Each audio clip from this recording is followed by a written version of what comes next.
Bienvenidos a un episodio más de Eclécticos. Hoy tenemos como invitada una mujer lesbiana, socióloga con maestría en Ecología Humana y Saberes Ambientales de la Universidad de Caldas, activista LGBTI, trabaja en la Defensoría del Pueblo Regional Caldas, acompañante de varios procesos de activismo, fundamentalmente en el ámbito universitario, cofundadora del colectivo La Puta Manada y de Armario Abierto. Vanessa, buenos días, bienvenida a mi canal y cuéntenos quién es Vanessa. Buenos días, pues muchas gracias por la invitación. La pregunta de quién es Vanessa creo que está en proceso de elaboración la respuesta, porque no es algo que pueda como resolver de manera tajante, sino que viene atravesada por las experiencias cotidianas y que se tejen constantemente a lo largo de la vida. Entonces no podría dar como una definición así concreta. Me dedico fundamentalmente al activismo, me gusta estudiar, compartir con mis amigas, y soy una persona que, aunque no parezco de esta forma en los escenarios políticos y organizativos, soy muy cariñosa pues como con mis seres queridos. Entonces, eso sería como una descripción general que daría de mí. Vale, y cuéntanos algo de tu familia. Bueno, pues tengo una hermana melliza que es ingeniera de sistemas, está terminando también la maestría pues como en este campo. Tengo a otra hermana por parte de mi papá que vive en otra ciudad lejos, con una sobrina también. Mi hermana melliza también tiene un bebé que tiene 2 años. Mi mamá es comerciante. Mi papá también fue comerciante toda la vida, ya ahorita está disfrutando como la vida pensionada, tranquilo. Y ya el resto de mi familia, pues, tanto materna como paterna, como tíos, primos, viven principalmente acá en Manizales también. Todos somos de aquí, de esta ciudad. Vanessa, cuéntenos, ¿cómo se dio cuenta o cuándo se dio cuenta de tu orientación sexual? ¿Cómo fue ese descubrir? ¿Cómo fue caer en cuenta de que algo pasaba? Bueno, pues yo durante todo el transcurso de mi vida tuve relaciones heterosexuales. De hecho, cuando inicié en el activismo, fundamos Armario Abierto, bueno, y me metí pues como en todos estos procesos LGBT, seguía teniendo relaciones hetero, y hace apenas 5 años, o sea, cuando tenía 24 años, me enamoré por primera vez de una mujer, y pues en ese momento creo que ya contaba como con una serie de elementos y de conocimientos que me permitían como asumirlo más tranquilamente. Entonces ese descubrirlo fue más como darme la oportunidad y la posibilidad de vivir lo que estaba sintiendo sin temores, sin intentarme reprimir, aunque haciendo un ejercicio crítico de retrospección. Siempre he pensado que esa decisión hace 10 años de empezar a investigar sobre diversidad sexual y de género, de meterme en la academia en estos temas, de empezarme a meter en procesos organizativos relacionados con población LGBT, eran como una forma de sublimación de ese deseo reprimido que se mantenía por allá como en el inconsciente, porque no era algo que tuviera pues como claro, como siento algo en mí, voy a intentar encontrar respuestas pues en un libro. No, o sea, no funcionaba de esa manera, era más como una motivación por la curiosidad, el deseo de conocer, de aprender, de saber pues como de qué forma actuar respetuosamente, ¿cierto? Como era más como la curiosidad por otras personas sin reconocerlo en mí mismo. Entonces ya ahora, después de todo el tiempo que ha pasado, de todo lo que he vivido, sí creo que en ese momento era una forma de sublimación de un deseo que se mantenía inconsciente, y que 5 años después, cuando ya contaba con unas compañeras de trabajo, con nuevas amigas, con otros conocimientos, me permití vivirlo tranquilamente. Entonces, ¿podríamos hablar de que no estuviste en el closet o si estuviste en el closet? Pues no sé, o sea, porque es que igual y antes no reconocía ni siquiera ante mí misma que existiera como una atracción hacia otras mujeres, entonces no sabría cómo decirlo. Igual, o sea, lo del closet tiene muchas vicisitudes, ¿cierto? Por ejemplo, con mi papá jamás llegué a hablar del tema directamente, nunca, y llevo 10 años en armario abierto. Y apenas esta semana le vine a hablar de mi novia así directamente, porque con mi papá nunca hablaba ni del estudio, ni del trabajo, ni de nada, o sea, era como muy limitada la comunicación. Imagínate, o sea, y hace 5 años me asumí como lesbiana y hago activismo lésbico abiertamente en la ciudad, y salgo en marchas, y organizo movilizaciones y un montón de vainas, pero las formas como se perpetúa el closet son muy variadas, ¿sí? Y no es una decisión que se toma un día, decir, ay, voy a asumirme como una mujer lesbiana y lo enuncie explícitamente y ahí está resuelto, sino que es una decisión de vida la que se toma cuando se asume el vivir fuera del closet, porque implica que cuando ingrese a un nuevo trabajo, cuando ingrese a un nuevo campo de estudio, generalmente se asuma o se presuma que una es heterosexual y una tenga que estar constantemente saliendo del armario, porque es algo que viene más puesto desde afuera que emergía desde una misma. Entonces, sí, pues se podría decir, creo que todas las personas LGBT en algún otro momento hemos estado en el closet, simplemente porque la sociedad asume que somos personas heterosexuales y tenemos que enunciarnos o visibilizarnos para que destruyamos el armario como posibilidad, aunque sea en la mente de las otras personas. Y puedo hacer, o sea, lo que te digo, o sea, salir en marchas, un montón de cosas. Y era un tema, por ejemplo, que cuando hablaba con mi madre en estos días acerca de esta conversación con mi papá, me decía, pero es que él siempre lo ha sabido y él ha hablado de sus preferencias sexuales y no sé qué. Pero es que una cosa es que lo sepan y otra cosa es ponerlo en el tema de una conversación familiar, es hablarlo explícitamente, es no hablar de la compañera como si fuera una amiga, ¿sí? Y hacerle el juego pues como a estas formas de invisibilizar nuestras experiencias de vida y nuestra orientación sexual.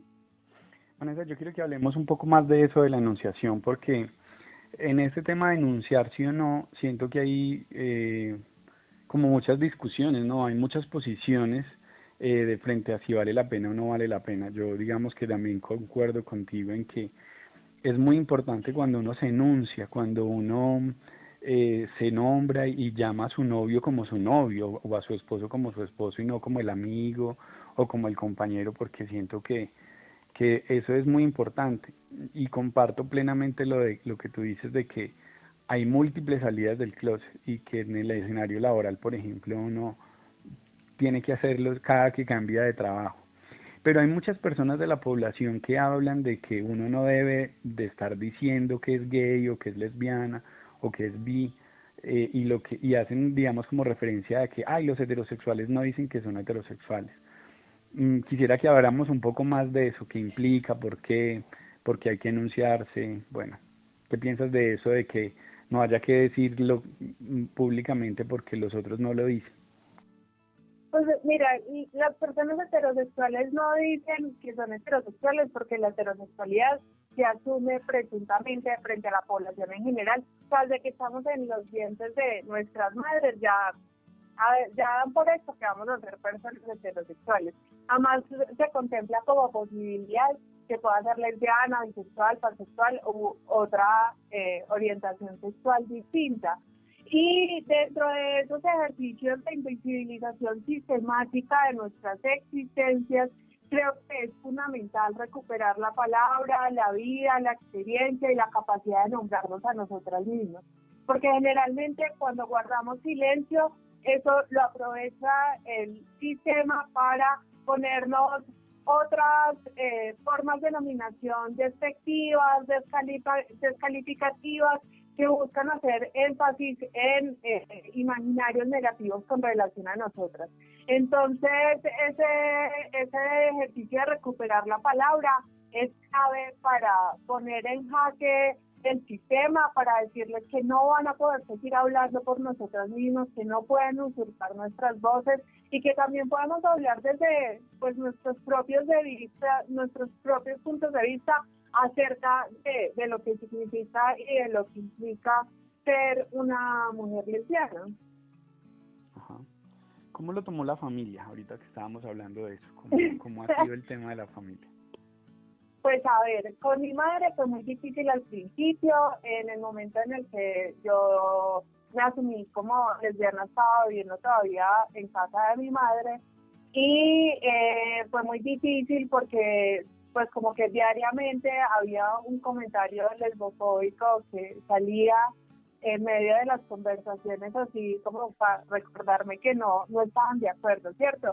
A mí me choqueó bastante esa situación porque mi mamá siempre fue súper generosa con las compañeras de la organización, las atendía súper bien, hacíamos reuniones en la casa y mi mamá todos las saludaba súper bien, las trataba súper bien, o sea, como que yo nunca me imaginé que mi mamá iba a responder mal frente a eso, ¿sí? Entonces eso me dolió mucho y además lo que preguntabas de la discriminación con la familia y creo que quisiera aclarar que lo que más le duele es que lo discrimina la propia familia y las personas que uno quiere. Hay un refrán que dice que la patada duele dependiendo del burro que venga y eso es totalmente cierto. O sea, Ordóñez o cualquier petardo en la vida puede salir en medios diciendo palabras discriminatorias, pero cuando es la propia familia y la gente que uno quiere quien la discrimina, pues duele mucho más.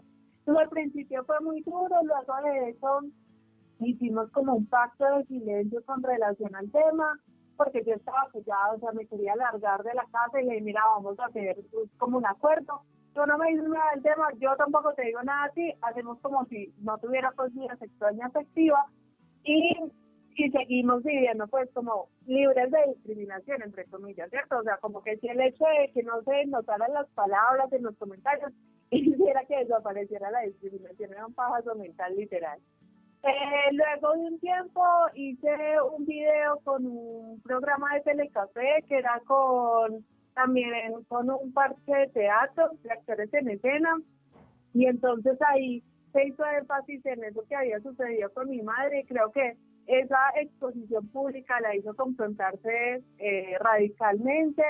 Entonces acudió a los libros que yo tenía, que había dejado en la casa, que me había ido de allí, eso fue hace 1 o 2 años. Acudió a los libros que tenía que hablaban de homosexualidad, de lo lésbico y todo el rollo, y empezó a estudiar sobre el tema y un día me invitó a almorzar y me dijo como, Vanesita, yo te quiero pedir disculpas, si en algún momento te hice sentir mal, si te dije cosas que no debía, no tenía los conocimientos pues para enfrentar eso, bueno, nos reconciliamos ahí. Con mi hermana ha sido muy difícil porque mi hermana es cristiana, ortodoxa, sí, protestante de la iglesia bautista y ella no logra conciliar los fundamentalismos religiosos con su hermana lesbiana activista. Entonces, o sea, no me hace comentarios como directos que son abiertamente discriminatorios para mí. O sea, no lo hace de manera personal, pero sí lo hace de manera general en redes sociales, lo hacen en su iglesia, promueven agendas antiderechos. Mi hermana tiene un sobrino de 2 años al que yo he cuidado en algunas ocasiones y con el que igual comparto. Y pues es muy complejo, ¿cierto? Como que siendo mellizas, veamos 2 polos opuestos pues como de estos temas, ¿cierto? O sea, yo lesbiana, activista, feminista, radical, todo el rollo, y ella pues del otro lado con la agenda antiderechos, con los fundamentalismos religiosos, con la homofobia en contra de la adopción y un montón de cosas que, bueno, hacen que la relación a veces sea difícil, pero tenemos el mismo pacto de silencio, no hablamos del tema y así, pues no nos podemos. Igual ella conoce a mi novia, la respeto, la trata bien, pero yo sé que ella en otros espacios promueve discursos discriminatorios. Y con mi papá, pues lo que te digo, o sea, mi papá, como siempre lo he sabido, y he hablado con mi mamá, con tías, como hay las preferencias sexuales de Vanessa, esa es la forma de como denunciarlo, pero su problema no es con la orientación sexual, sino con el activismo. O sea, como que hace unos años, como mucho tiempo me dijo, como yo no tengo problema con su orientación sexual, pero no tengo por qué hablar a la calle, o sea, que afán de salir a marchar, porque hay que organizar plantones, que esas cosas y esas publicaciones en Facebook, y porque una organización y que armario abierto. Entonces, a él le ha servido es el trabajo político, no mi sexualidad como tal. Vanessa, con respecto a eso de los silencios, que son muy comunes, yo creo que es como la regla general en este tema de la diversidad, que a veces cuando yo doy charlas por ahí a padres de familia o a profesores, los molesto un poco como con un chiste de que casi todos los papás le dicen a los chicos cuando recién hablan, bueno, yo lo acepto, pero como que no se le note, ¿cierto? Como que tiene que ver eso con que no dé lora, con que no sea muy afeminado, o con que no seas muy masculina, o con que aquí no me vayas a traer a nadie. Y esos pactos de silencio, quisiera que me hablaras un poco como es. En lo personal, yo también llevo tal vez 1 año, 2 años, como no, poniendo el tema en mi familia, porque estaba también como muy acostumbrado a llevar mis novios, los atendían muy bien, pero bajo la idea de les presento un amigo, ¿cierto? Y llegó un momento donde dije, no, ningún amigo, o sea, es mi novio y lo voy a presentar como tal, pero pues uno ya profesional, empoderado, activista, visible, pero ese no es un tema fácil, ¿cierto? Como de, están todas las tías con los primos y los esposos y los tíos, y pues uno va a llegar y no va a presentar a un amigo, sino que va a presentar al novio. Y esas ideas de silencio, ¿cómo afectan? ¿Cómo cómo crees que afectan? ¿Te limitan? ¿No te limitan? Hablemos un poquito de eso. Pues mira, no podría hablar como en términos generales, porque además yo en investigaciones sobre lo lésbico, digamos que no me he como profundizado tanto, porque siempre me he enfocado más es al trabajo con las mujeres trans, pero voy a hablar como un poco más desde mi experiencia personal. Uh-huh. Frente al silencio hay dos posibilidades. Una, que fue como la que pasó con mi madre, que es como la que vi reflejada ahora después de verlo hacia lo largo de estos años, y es que ella en todo ese proceso le hizo un duelo a la heterosexualidad de su hijo, ¿sí? Como que fue una fase de negación, de rechazo, de ocultamiento, de invisibilización, para luego salir a decirme, bueno, o sea, ya está, te respeto, me siento orgullosa de ti, me alegra que lo hayas asumido. Hay personas que viven en el proceso por muchos años, tienen dobles vidas, o sea, como lo celebró, ¿sí? No fue solamente como, ay, sí, ya te acepto, sino que de verdad hizo un ejercicio muy bonito, muy sincero de ya asumirlo, y creo que el silencio fue durante ese transcurso como una medida de seguridad para que ya no me vulnerara más sin que al quererme hacer daño, porque una madre nunca quiere hacer daño, o sea, ya creía que lo estaba haciendo bien, y para que yo no tuviera como más choques directos y confrontaciones específicas con ella. Pero pues también puede ser un silencio sumamente como, ¿qué te dijera? Como una calma, una tensa calma, que es como lo que sucede con mi hermana, ¿cierto? Que no hablamos del tema, pero sé que estamos en pueblos totalmente distintos y que pertenecen a una iglesia que está dentro del Partido de Colombia Justas Libres, que promueve agendas antiderechos en diferentes instancias estatales, ¿sí? Que eso pues me pone en peligro directamente, aunque él ya no lo haga en nuestros espacios personales. Entonces el silencio es muy complejo porque uno nunca sabe qué interpretar y qué pueda suceder con ese silencio.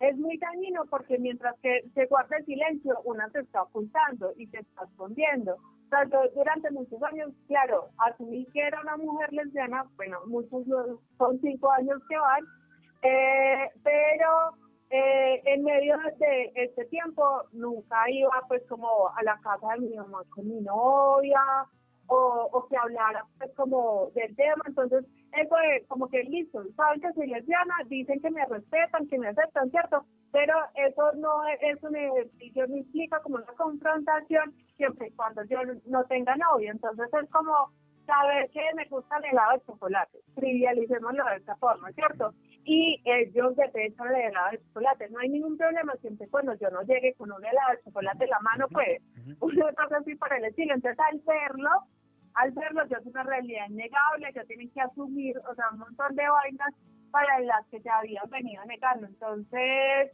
creo que el silencio es complejo, o sea, que a veces puede resultar positivo, que responde a tiempos que se necesitan como para elaborar todas estas situaciones que hay que sortear en el camino, pero también puede exacerbar un montón de situaciones. Mi hermana cuando se metió a la iglesia, la que está ahora, pues se metió pues simplemente como por sus creencias, por afinidades, ¿cierto? O sea, como que se sintió bien ahí y hace 15 años que mi hermana se metió allá, no había ningún problema, ¿cierto? Era una iglesia, iba a cultos y nomás, pero hoy en día políticamente, en este contexto en el que estamos, tiene otras implicaciones muy distintas.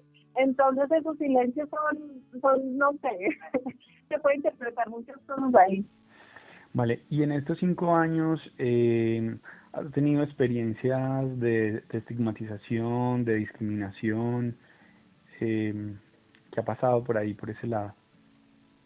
Sí, pues aparte de lo de mi familia, ha habido como situaciones en la calle, creo que está relacionado fundamentalmente con el hecho además de ser lesbiana, pues hacer activismo, porque ya hay personas como que se empiezan a identificar, ¿cierto? Entonces salgo al restaurante de la esquina de donde vivo y entro a almorzar algo con las amigas y empiezan pues a señalar como, ay, esta es lesbiana, ay, no sé qué.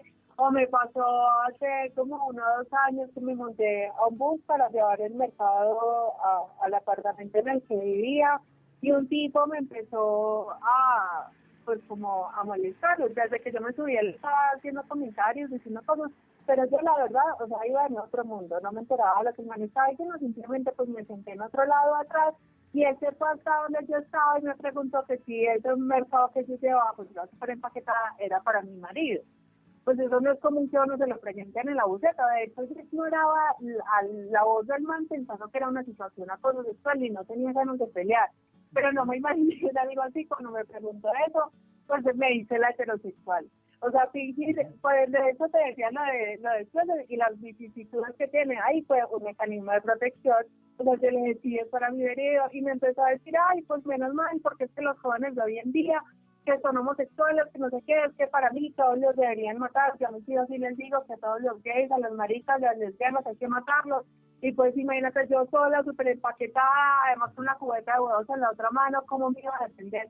Y así pues fueron situaciones como por el estilo, o el temor también al rechazo. Recién entré a la defensoría, fuimos a hacer lo de un foro que organizamos finalmente que fuera para hacerlo en el último piso de la defensoría.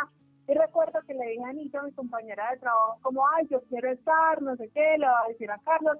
Pero entonces Ana me dijo como, ay, tía, le vas como dupla. Y yo le dije, ¿en serio? Y yo puedo ir a decir que normal que trabajo en la defensoría y que soy lesbiana, porque imagínate, o sea, ¿cómo será? Y he leído un montón y tengo, o sea, visiones críticas frente a eso y soy activista y, o sea, tengo una trayectoria que creo que es importante para no perpetuar la discriminación y me da temor. Porque además contratista, recién ingresada, una no sabe de dónde está pisando, no tiene ni idea. Y yo, pues claro, muy activista y todo lo que quieras, pero también tengo necesidades, o sea, básicas de pagar arrendamiento, de pagar servicios, de comprar mi comida. ¿Y cómo iba a perder un trabajo por decir que era lesbiana? Pues no, Anita me respaldó súper bien y me dijo, no, obvio, no hay ningún problema, a ver, dilo, tal. Pero está igual ya interiorizado el temor a la discriminación, al rechazo y al hecho de que puedas perder un trabajo simplemente por asumir públicamente que eres lesbiana. Ajá. Sí, completamente de acuerdo. Que es una cosa que hablo también como con aquellos amigos que le dicen a uno que para qué tanto activismo, que si ya ser LGBTI no es tema, porque pues hay personas que andan como en otra onda, o sea, ya no es tema, pero de todas maneras viven esto que hemos hablado, el silencio, no se habla con la familia, no nombran todavía a sus parejas como son. Sí, hay muchas cosas que yo creo que tienen que ver también con un asunto de que te aceptamos, pero con unas limitaciones, ¿cierto? Como con peros. Sí, pero que no te vean, sí, pero para que los plantones, sí, pero para que te visibilizas, bueno, como ese tipo de cosas. Algunas afectaciones que tú puedas, digamos, como enumerar así concretamente, eh, como producto, digamos, de estos temores o de la discriminación. Mm, de pronto, el incremento en el consumo de alcohol. Ajá. Después de que asumí que era una mujer lesbiana y que empecé a vivir pues como muchas situaciones de discriminación, sí lo aumenté considerablemente, o sea, bastante tanto que al día de hoy yo ya no consumo alcohol, o sea, fue una decisión radical de no volver a consumir ni un sorbo de cerveza, porque me estaba acarreando pues ya como problemas, sobre todo personales, en mi proyecto de vida, de no cumplir con las metas que me establecía, pues como que las dilataba, ¿cierto? Lo que más había estaba prolongando, así era como la tesis de la maestría, que pasaba el tiempo y el tiempo y el tiempo y no la terminaba, y creo que ese era un factor pues como que me estaba afectando mucho y que se origina propiamente ahí, pues como en la discriminación, porque buscaba como un refugio, un punto de fuga, algo que me desconectara, que me hiciera dejar de pensar en esas cosas, que pues constituyera pues como un estímulo, como que me alegrara, que me hiciera pasar un buen rato, ¿cierto? Y terminó convirtiéndose en un abuso. Entonces, pues también mediado por muchas cosas, o sea, por el hecho de sanar los vínculos con mi madre, de reconciliarnos entre nosotras frente a este tema, pues igual nosotros seguimos compartiendo común y corriente, ¿cierto? Pero digamos de volver a hablar ya de que soy lesbiana, de que tengo una pareja, o sea, como que volver a estar más tranquilamente, puede tomar muchas decisiones importantes para mí y para no dejarme como agobiar más por la discriminación. Pero sí o sea, es como algo que no se resuelve completamente, o sea, así como la salida del closet no es algo fijo, el temor a la discriminación sigue estando latente. Cuando viajas a un nuevo municipio, el sentir temor a ser identificada, a ser señalada, o sea, no solamente por la sociedad en general y no solamente por actores fundamentalistas religiosos, sino también donde hay actores armados, en donde han existido procesos de exterminio social, que es comúnmente denominado como limpieza, pues una siente temor de andar sola y de poder ser de pronto identificada, pues y que se represente como amenazas para la vida. Vanessa, y ahí, por ejemplo, ¿cómo te va a ti cuando tienes pareja con las expresiones, digamos, de afecto en escenarios públicos, pues como en la calle? Que ese también es un tema muy complicado, pues que ya está permitido normativamente, pero que a mí, otra vez, activista, empoderado, pero pues hay lugares donde yo sí le cojo la mano a mi novio, le puedo dar un beso, pero hay lugares donde mejor no, porque hay un asunto de miedo concreto, no es nada distinto a miedo, a lo que pueda pasar si le cojo la mano, le doy un beso. ¿Cómo pasa eso con las mujeres lesbianas? Pues totalmente, yo coincido contigo, o sea, el temor a ser señalada, ser agredida, ser violentada, pero le sumaría a digamos como la exotización que se ha hecho frente a lo lésbico, y entonces que empiezan manes morbosas de decir, ay, qué rico, no sé qué, bueno, o guarradas de, ay, bueno, a ofrecer insinuaciones sexuales, bueno, que no son insinuaciones, sino más bien acoso, como que todas estas situaciones. Pero sí quisiera aprovechar como este espacio, que además es muy dedicado para la población LGBT, para hablar un poco sobre las políticas de anti-tratamiento en el amor.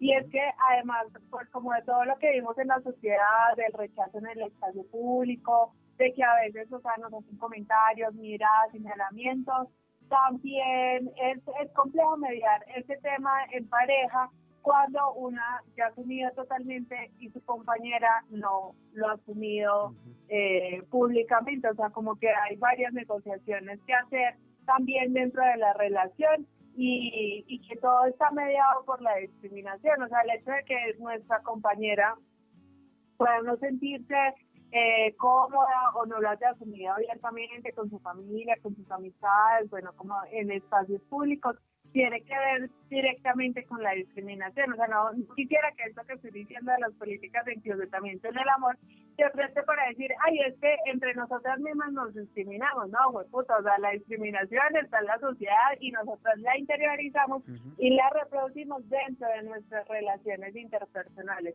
Entonces, a veces como que también se presta para volver otra vez a meterse en el closet cuando nuestra pareja no se ha asumido públicamente, nos vuelve a meter a nosotros dentro del hijo de puta armario, y eso es sumamente doloroso porque ya pasamos por un montón de procesos, de conflictos, ya lo resolvimos, ya ganamos los vínculos, y es otra vez volver a pasar lo mismo aceptando asuntos que no le permitiríamos absolutamente a nadie, o sea que ya ni le permitirían ni a mi mamá, ni a mi papá, ni a mis amistades, ni compañeros de estudio, pero aceptándoselo a la pareja. Sí, porque se está en una relación y por el amor, bueno, y todo el drama que hay ahí alrededor. Pero sí, pues creo que es algo que no debe dejarse como pasar desapercibido, y valdría la pena hacer un especial sobre esto.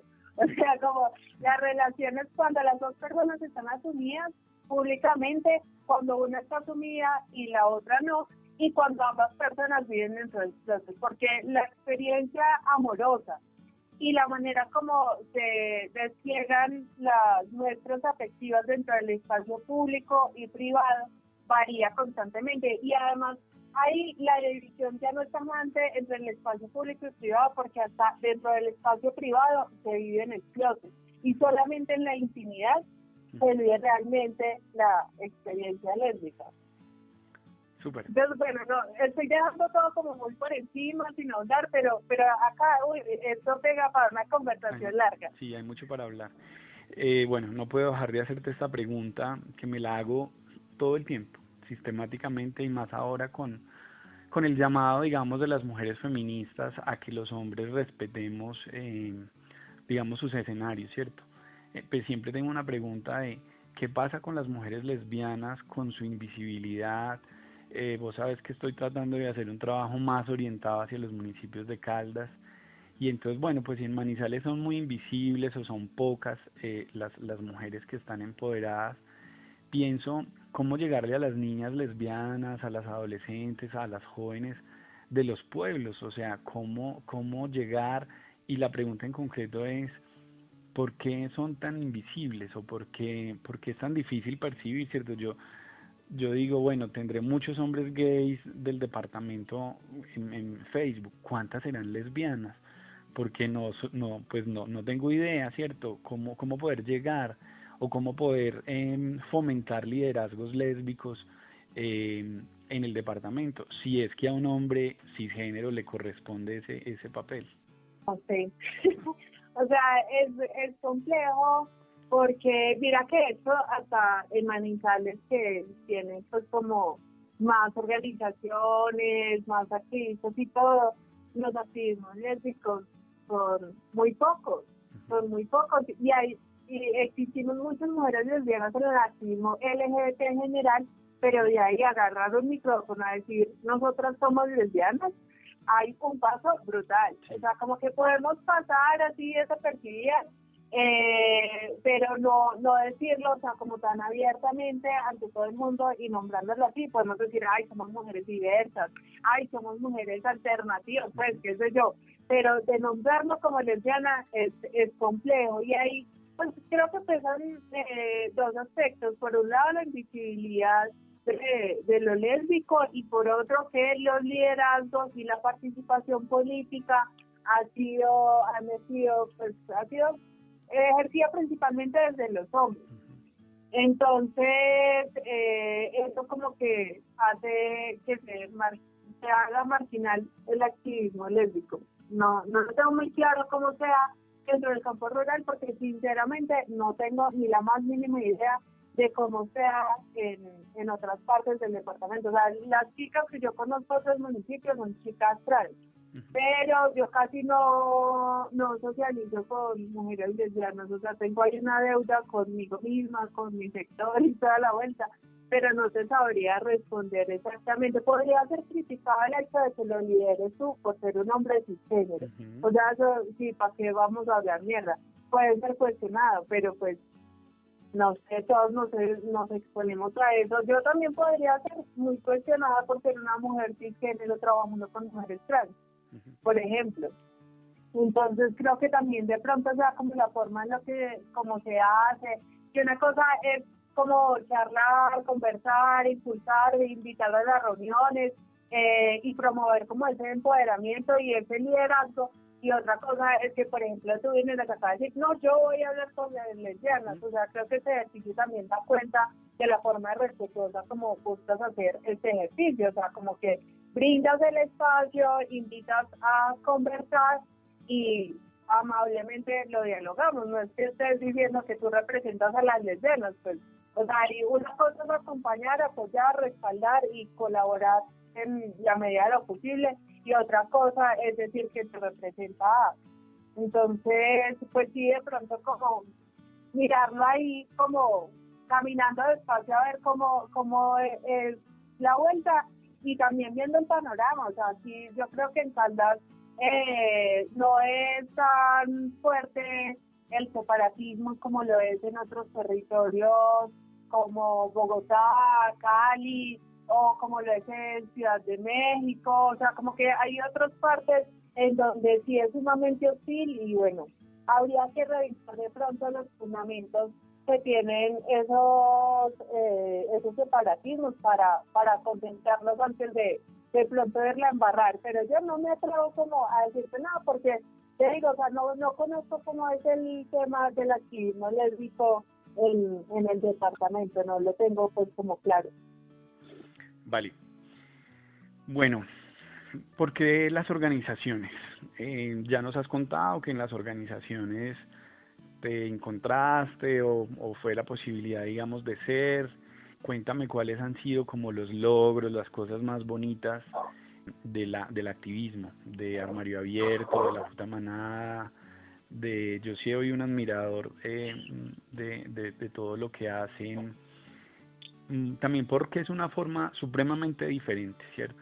Yo soy seguidor, soy muy fan de Notiguapas, porque es muy chévere lo que hacen, o sea, muy bien hecho, y también quiero que hablemos un poco, que puede sonar raro para la población, digamos, que nos escucha más rural, más de los pueblos, digamos como el lenguaje que ustedes utilizan en el activismo, por ejemplo, llamarse la Puta Manada, o el otro grupo que se llama Subversión Marica, que pues yo lo comprendo, ¿cierto? Yo lo comprendo y me parece que son lenguajes que hay que hacer, que hay que enunciarlos, pero requieren ser explicados para la población que de pronto no sabe bien por qué enunciarse de esa manera.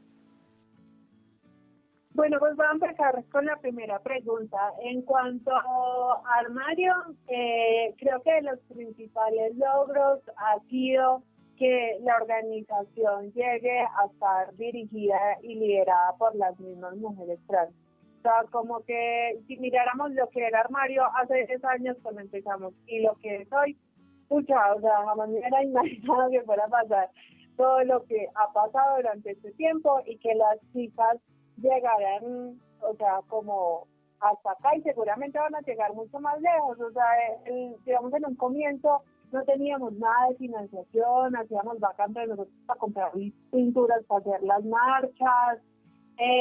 Digamos que políticamente no teníamos tan claro lo que queríamos. Armario Abierto era una organización LGBT en general, y después de un tiempo decidimos que iba a ser por y para mujeres trans y que la dirección tenía que estar a cargo de las mismas mujeres trans, y esas metas las cumplimos, y creo que las chicas pues se sienten muy a gusto en el parque precisamente como porque se sienten con capacidad de tomar las decisiones sobre la organización.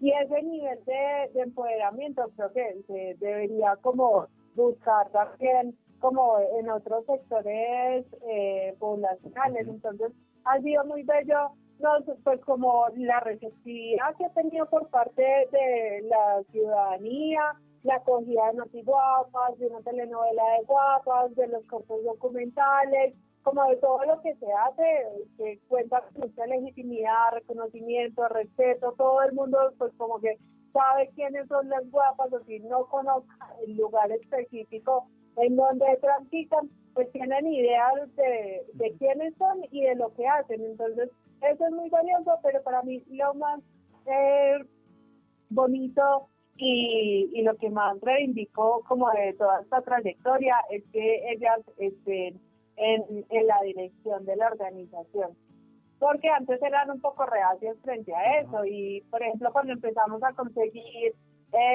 apoyo de fondos feministas y así, bueno, también por temas de formación académica no quería hacer los informes financieros, no quería hacer los informes narrativos, así como que ciertas responsabilidades que a veces son complejas las evaden, y ya hoy en día ellas están a cargo de hacer los mismos informes. Pues colaboramos ahí como en la redacción de las propuestas, como va a vender las ideas así, pues en las convocatorias y todo el rollo, pero ya lo que tiene que ver con la ejecución, con la realización de los informes, con los seguimientos, ellas mismas pues son autónomas. Y ahí quisiera traer a cotación un principio que promueve Claudia Rodríguez, que la admiro profundamente, y ella defiende la autonomía travesti.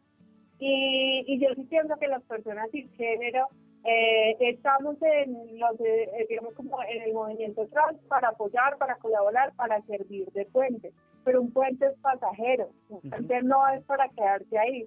Entonces, ver que hoy en día ellos ya se sienten seguras con la convicción y con la decisión de estar a cargo, o sea, como de su organización y hacer todo eso, me parece maravilloso, porque pues, o sea, ya son la autonomía, o sea, después de eso, bueno, viene mucho más, hay que conseguir muchas otras cosas, pero ese es un grandísimo logro, maravilloso. Y ya, bueno, lo que me pregunta usted, lo del lenguaje, de su versión marica, de la puta manada, y de diferentes expresiones que se utilizan así, por ejemplo, la feria aretera, tramalenguas, viene de una serie de movimientos sociales, tanto queer como otros sectores sociales, que reivindican la reapropiación del insulto como lugar de enunciación política, para denunciar y combatir las formas absurdas como se legitima la violencia sobre nuestros cuerpos. Entonces, digamos, por ejemplo, en mi caso, se utiliza la expresión arepera para hablar de manera despectiva sobre mí, y yo puedo reapropiarme de ese insulto para que pierda el efecto. O sea, en el momento en el que a mí me dicen arepera para que yo me sienta ofendida, para que me sienta violentada y maltratada, y yo digo, sí, soy una arepera, el otro se queda sin armas para atacarme, ¿sí? Y para agredirme, porque ya no es algo que porque yo ya asumí que es una arepera, y lo hago para mostrarlo pues de su discriminación, ¿cierto? Como que no va a lograr quitarme, no va a lograr achantarme, no va a lograr silenciarme, sino que voy a contestarle. Y ellos nunca esperan una respuesta al momento de lanzar un insulto. Solamente buscan hacerte sentir mal. Entonces, cuando se responde de esa forma, se deja sin efecto el insulto, y además es nuestra arma contra el patriarcado, contra la discriminación, contra la violencia, porque le damos la vuelta. Es coger el arma que han utilizado toda la vida contra nosotros y darle la vuelta para señalar la discriminación y decir, mira, sabes, así van a poder con nosotros. Pues igual nos paramos en la raya, contestamos, defendemos nuestros, y no va a ser utilizado como un insulto, se vuelve de ahora en adelante nuestro lugar de enunciación. Súper, yo lo comprendí hace muy poco realmente, que leí un texto de un chico español que también hablaba de soy maricón, ¿no? Y que efectivamente concuerdo en todo lo que tú estás diciendo. Esa es una palabra con la que a mí en lo personal me aterrorizaron en el colegio. Yo trataba de ser casi como transparente para que nadie me viera y nadie me fuera a llamar. Y claro, pues cuando tú te paras del otro lado y dices, bueno, pues sí, soy maricón, o también como lo hablaban vamos, en el otro episodio, pues cuando uno abraza las plumas, digamos, y dices, bueno, sí, pues tengo plumas, y ya no hay tanto daño, sí, es efectiva. Es una cosa que yo a veces como que no logro ni ni explicar, ¿no? Es como dirían las mamás, es como una cosa casi milagrosa o como con la mano, de que esa palabra que con la que nos asustaron y nos hicieron tanto daño, hoy uno la apropie y no la haga, porque las personas afuera a veces piensan que como son palabras, que como son chistes, que como no fue el golpe, entonces no dañan tanto, pero eso me parece muy importante de, de hablarlo, y creo que eso también tendríamos que hablar, digamos, de los lenguajes que son tan dañinos y que todavía no le damos el valor que digamos, la institucionalidad no reconoce lo dañino y lo estructural que termina siendo, digamos, el bullying, por ejemplo, en los escenarios educativos, que no tiene golpe, ¿cierto? Que está lleno de otras cosas, de símbolos, de dichos, de risas, de murmullos, pero que son muy poderosos para hacer daño. La palabra hace muchísimo daño y las miradas también. Ajá. No recuerdo en qué espacio hablaba, escuchaba hablar sobre el régimen de la mirada y cómo a partir de la forma como nos miran, también generan, pues reproducen la discriminación.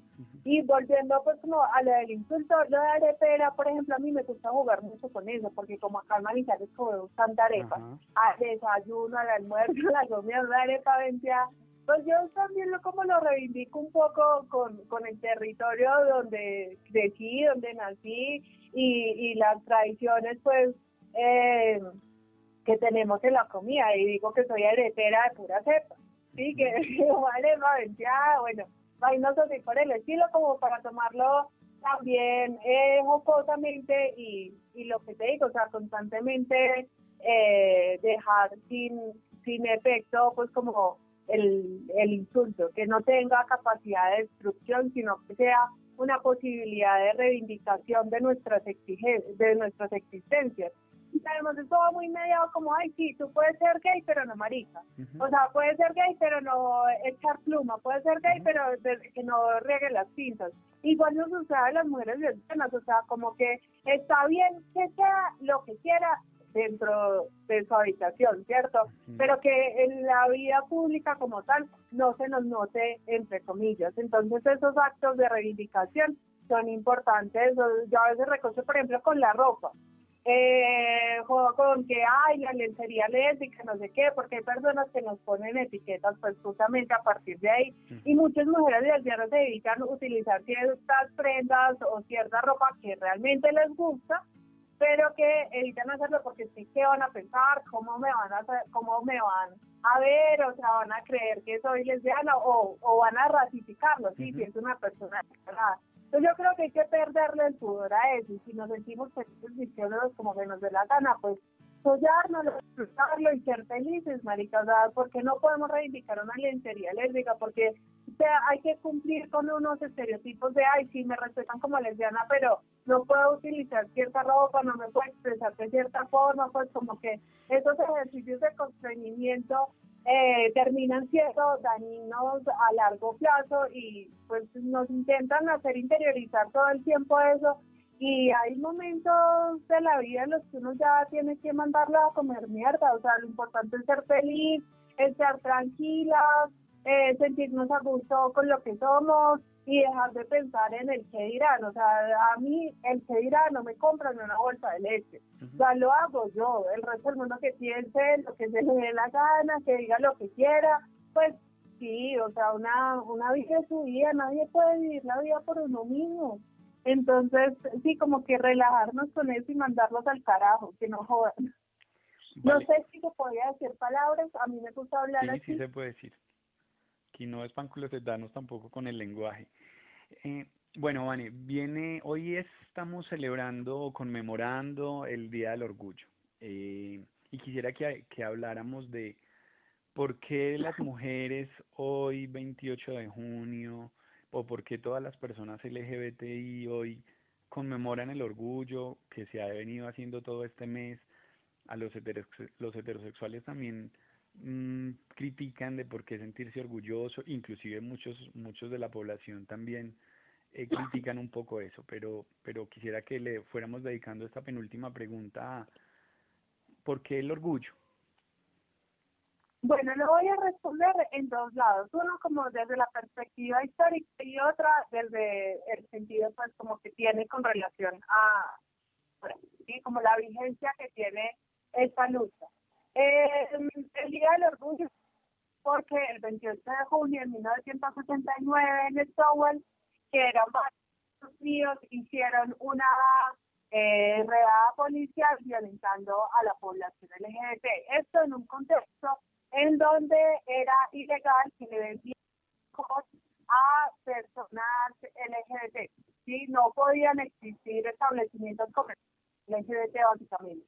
Entonces, como hecha la ley, hecha la trampa, había un acuerdo entre los dueños de los establecimientos y la policía, y semanalmente pagaban una cuota a la policía para que les avisara cuándo iba a haber redada. En el momento en el que la policía avisaba, encendían una luz roja que había en el fondo de la discoteca y ya todas las personas sabían que debían dejar de bailar entre personas del mismo sexo y pues organizarse de una forma distinta al auditorio para que cuando llegara la policía no se llevaran a nadie. Pero el 28 de junio de 1969 la policía no cumplió con el acuerdo y se fue para el bar y a hacer la redada, y entonces empezó pues como la discusión, los clientes empezaron a tirarles monedas a los policías y les decían que ya les habían pagado, pero que si querían más, pues ahí les daban más, y empezó ahí pues como todo lo de digamos como la manifestación y el conflicto que dio lugar a los disturbios que se mantuvieron durante las siguientes 3 noches seguidas, pues buscando que cesara el hostigamiento policial, la persecución estatal y la discriminación contra la población LGBT. Ahí pues han sido emblemáticas Marta Johnson y Silvia Rivera dentro de estos disturbios que eran travestis, que bueno, según lo que he leído, pues igual y no las conocí. Había una de ellos que vivía con VIH, habían habitantes de calle, había mujeres latinoamericanas, chicanas, como de sectores sociales marginalizados dentro de la misma población LGBT, que fueron las que lideraron pues como este proceso, porque era contra ellos con quienes más se daba esta persecución. Aquí, Vanessa, antes de que vayas al otro, también quiero aquí plantear como una reflexión para quienes nos escuchan, y es, este episodio del que acaba de hablar Vanessa también ha sido una de las cosas que a veces me siento como avergonzado por el hecho de ser hombre, porque ha sido una cosa muy apropiada hacia lo masculino, ¿cierto? O sea, es decir, entonces se denomina como el Día del Orgullo Gay, y gay hace referencia básicamente a los hombres, ¿cierto?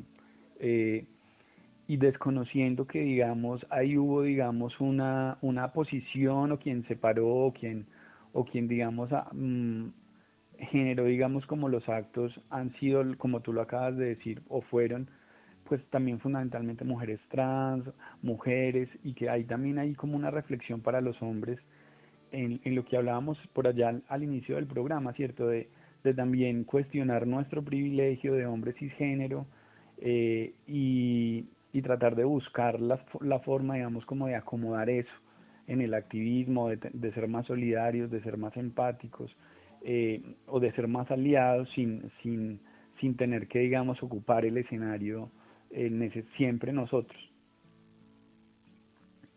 Era eso. Totalmente, y mira que eso fue lo que sucedió precisamente en Estados Unidos, o sea, los disturbios que se iniciaron y la agenda política que tuvo el movimiento en esos primeros 3 años se vio, digamos, tergiversado totalmente 3 años después, cuando se monta una plataforma que termina siendo dirigida por hombres gays, clase media, que empezaron a defender otro tipo de posturas que invisibilizaban a las mujeres trans, que invisibilizaban a las mujeres lesbianas, a las negras, a las latinas, o sea, como que terminaban defendiendo una visión del orgullo bastante mercantilizada, que se termina catapultando con todo lo del surgimiento del mercado rosa y que pues le jugó muy en contra al resto de la población. O sea, esa priorización hacia los hombres gays terminó visibilizando un montón de problemáticas y de agendas políticas que habían dado lugar a la emergencia del movimiento en sus inicios. Y se perpetuó y se perpetúa aún hoy en día, y lo hemos reflejado en manifestaciones en donde establecen limitaciones para las mujeres trans, en donde les han impedido su participación o en donde han condicionado su participación en estos seminarios. Entonces algo como para seguir viendo críticamente, que no fue una vaina que pasó por allá en los 70 y ya se quedó, no, eso se sigue reproduciendo constantemente. Y bueno, igual que como se reproduce dentro del movimiento LGBT, igualmente se sigue reproduciendo la discriminación, y por eso sigue siendo necesario que salgamos a pisarnos el 28 de junio. O sea, esta vez no lo vamos a poder hacer, digamos, en las calles, sino que lo hacemos virtualmente, pero sí el 28 de junio es clave manifestarnos de alguna forma, que ni siquiera la pandemia logre callarnos, porque sigue siendo la heteronormatividad un régimen que se mantiene vigente y que se perpetúa en la sociedad. Y hay una expresión de Carlos Jauregui, que es un activista argentino que a mí me gusta mucho porque sintetiza muy bien el sentido que tiene esta conmemoración, que dice que en una sociedad que no se educa para la vergüenza, el orgullo es una respuesta política. No es necesario que las personas heterosexuales saquen una marcha del orgullo heterosexual, porque pues la heterosexualidad es lo que se ha normalizado, ¿sí? La ciencia ha sido heteronormada, la legislación ha sido heteronormada, el movimiento social ha sido heteronormado, las instituciones estatales son heteronormadas, y pues no necesitan una reivindicación porque es lo que se da por hecho.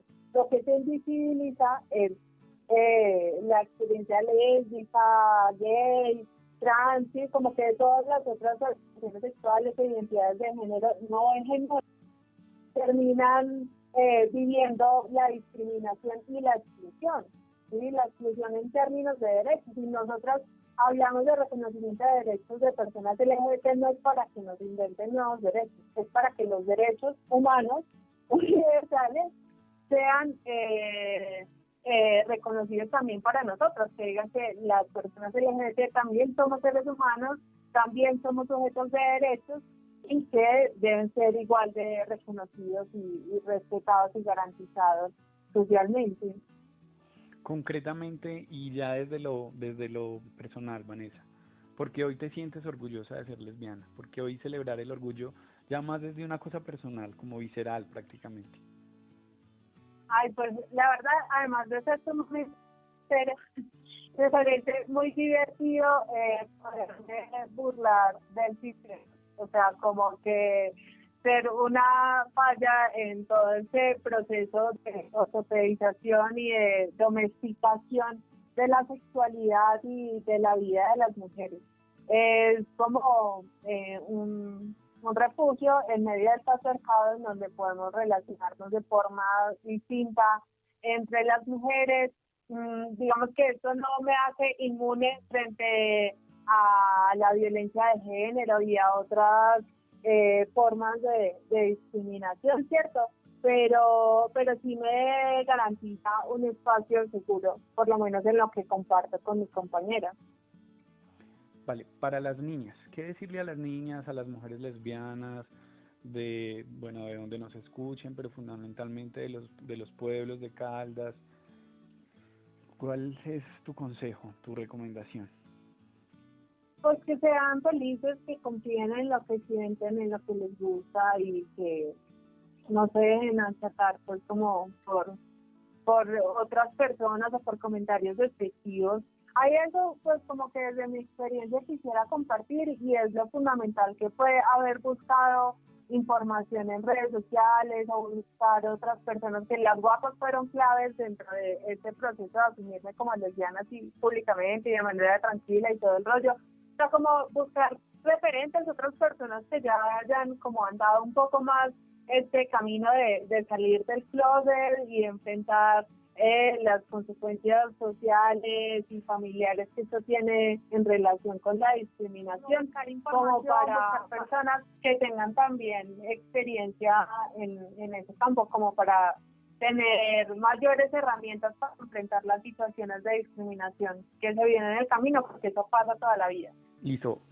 Y la última pregunta, ¿qué recomendarle a los papás, a los profesores, cómo actuar y cómo comportarse frente a las chicas lesbianas, frente a las mujeres lesbianas?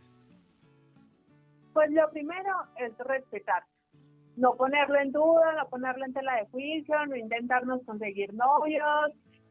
Si de pronto, como en mi caso, tuvimos novios antes, no descalificar pues como lo que vivimos y lo que asumimos ya después de un tiempo, simplemente porque tuvimos novios, pues porque a veces le dicen a uno, ay, pero es que eso lo está experimentando, ay, pero es que eso se le va a pasar, ay, es que la juventud, ay, es que eso es un ratico, espera y verá que después vuelve y se enamora de un man. O sea, como que ese ejercicio de trivialización y descalificación de nuestra existencia lésbica es sumamente doloroso, irrespetuoso, fuera de lugar y que, o sea, eso no se hace, ¿sí? Lo primero es respetar, asumir, acompañar, apoyar y buscar información, ¿cierto? Las organizaciones sociales, las universidades constantemente están produciendo conocimiento sobre este tema y estamos dispuestos pues como a acompañar. Sí, que a veces se discrimina sin cierta intención y no porque se haga sin intención deja de ser discriminación. Entonces es clave buscar diferentes alternativas para formarnos sobre este tema y si, bueno, no tenemos libros a la mano o artículos, pues como que sepamos que son, que se pueda confiar en los datos que arroja, buscar entonces referentes como de organizaciones sociales o de las universidades. Bueno, Vanessa, muchas gracias por contarnos tu experiencia, por abrirnos pues la puerta, tu corazón a contarnos estas vivencias que esperamos sirvan de ayuda para quienes nos escuchan, para empoderarse y para quienes tienen una responsabilidad en la educación. Te agradezco mucho por haber compartido con nosotros. Hay otros temas en los que quisiéramos profundizar, creo que tendremos que hacer otro capítulo. Muchísimas gracias a ti y gracias a todos los que nos escuchan. No se les olvide compartir, suscribirse y bueno, muchas gracias, Vanessa. A ti muchísimas gracias por la invitación y yo para las personas que escuchan el audio recordarles que busquen en redes sociales el Facebook de Armario Abierto y de Notiguapos para que pillen las publicaciones que hacemos. Por ahí también nos pueden encontrar pues si requieren información o acompañamiento en algún caso y para que pillen el capítulo de Notiguapos que va a estar buenísimo.